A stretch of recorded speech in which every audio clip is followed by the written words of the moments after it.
Devant le lycée Léopold Sédar, ils sont un peu moins d'une centaine à avoir bravé la pluie et le vent. Le sujet leur tient à cœur. Ils ne veulent pas l'implantation d'une prison à Magnanville.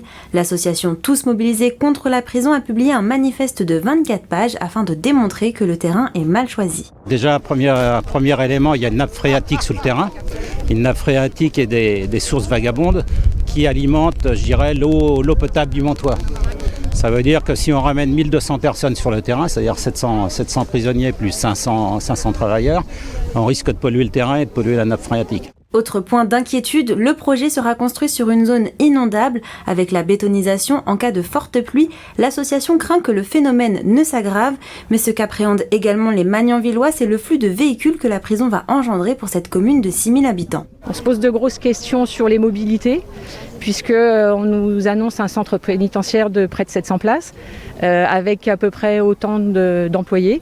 Ça veut dire tous les jours des salariés qui viennent sur leur lieu de travail, qui en repartent, qui vont traverser notre commune, qui est déjà un peu particulière, puisqu'on a une départementale qui coupe notre village en deux et qui passe non loin d'écoles, d'un collège.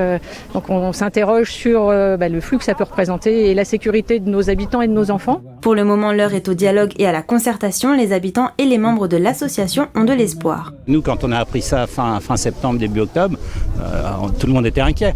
Bon, c'est vrai que maintenant, on a rencontré des politiques, on avance, on s'aperçoit qu'il y a un dialogue constructif avec eux.